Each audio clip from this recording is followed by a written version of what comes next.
Jonathan posted this on our Facebook wall. Basically brought up that commercials for TNA pay-per-views are woefully lacking. One, the commercials, which only Slammiversary commercials are getting more time. Basically, he's wondering why TNA pay-per-views sneak up, which we've had this discussion very often in the past about. It seems like TNA does a very terrible job promoting their pay-per-views coming up. Whereas you watch WWE and even, I mean, Raw, the dust hadn't even set on Raw last week, and already they were talking about Over the Limit. So, I mean, 2 weeks beforehand, you're going to have graphics, you're going to have stuff on the Jumbotron, they're going to be discussing it. Week beforehand, I mean, they are basically doing everything but giving away coupons to get you to buy that damn thing. But Johnathan on Facebook brought up a really good point. Basically, he starts to wonder why pay-per-views aren't brought up enough during the show. It only comes up in three ways. One, commercials, which only Slammiversary commercials are getting more time, which is understandable. Impact on the same week of the pay-per-view, with an exception to the main eventer bringing up in promos. That's the three ways that pay-per-views really get promoted on TNA. We obviously have said and agree with this. And if they, I mean, do you see? Okay, my question is, this isn't his question, but this is my question about it. Why do you think that is? I don't know if TNA thinks they have a lock on their audience and that everybody's just going to go buy it or what, but like, I don't know, maybe they haven't found that line. Like, they don't want to hammer it constantly and make it overkill like they occasionally do, but I don't know. I think Joe might be onto something. I think TNA is trying to walk the line between what WWE does, which is just beat you over the head past the point of annoyance about it, and not doing it enough so that people know to actually buy it. I think the other main mistake TNA makes here is they keep it to too small a market. They advertise their pay-per-view when they do advertise it.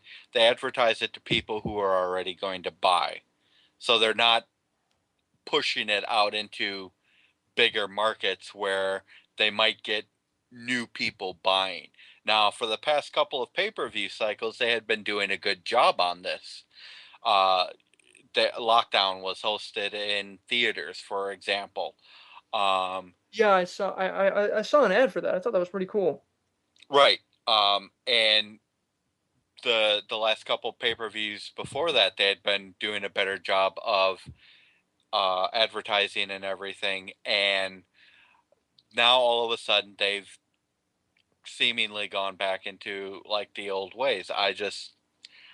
That to me is the question I have, is like, why did they decide, we've been doing a good job advertising our pay-per-views, let's stop doing that. Well, the only thing I could think of that it's I know it's a stupid thing, but it's like one of those brain worms that you can't get out. The tape shows. The fact that they tape their shows sometimes in blocks of installments, maybe that's one of the problems. I don't know. I can't. But for me, that's like such a stupid excuse. I can't imagine that would be it. Um, I don't know. I really don't know. I think the other problem is maybe because TNA is one of the largest shows on Spike, they can't really advertise outside their demographic because who are they going to get? I mean, would that really improve? I mean, when you're the biggest fish in the pond, you know, you can only make waves so much before everybody else just gets pissed off. I don't know. I can't imagine that. I mean, here's another thing. Garvin brought up a really good point. TNA claims only 20,000 buys for pay-per-views. Maybe they just don't care.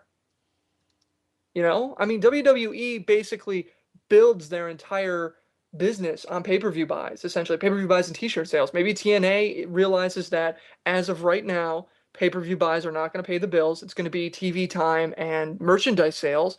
Maybe that's where they're putting a majority of their effort. That could be too. I mean, But yeah, I mean, but the thing is that this is such a topic of conversation that we always bring up because it's easy to just talk your way around it. The con to that is how much more expensive is a pay-per-view for TNA to do? It's same talent, same location, same graphics, same crew. They don't tour. well, some of their pay-per-views they do leave the Impact Zone for. Oh yeah, they go to Orlando, or I'm sorry, no, they go to they either go to Miami, Fort Myers, or they'll go all the way over to Daytona, an hour and a half away up I-4. Lockdown was in Nashville. Bound for Glory a few years ago was in Chicago. Yeah, a few years ago. I mean, Bound TNA for Glory last year or the year before was in LA. Yeah.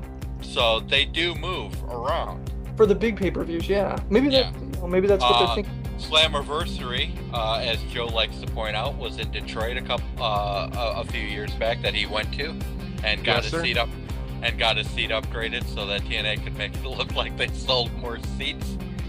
I'm so glad that my stories have become so repetitive that Rob remembers them all. I feel very proud. Dude, bro, I mean, it's not like he's screwing up details. Nope, Rob's got it down. I've ingrained it in him. Okay. All right. So yeah, I mean, maybe personally to me, I like Garvin's idea. Maybe pay-per-views just aren't a priority for TNA right now. Which, I mean, I don't know. Maybe there's a cost involved with that. Who knows? You can ask us questions by emailing questions@ftwpodcast.com or send us a tweet at ftwpodcast using the hashtag AskFTW. And post on our Facebook wall, facebook.com/FTWpodcast. We record every FTW podcast episode on Tuesdays at 8 p.m. FTWpodcast.com/live. All right, talk to you guys later.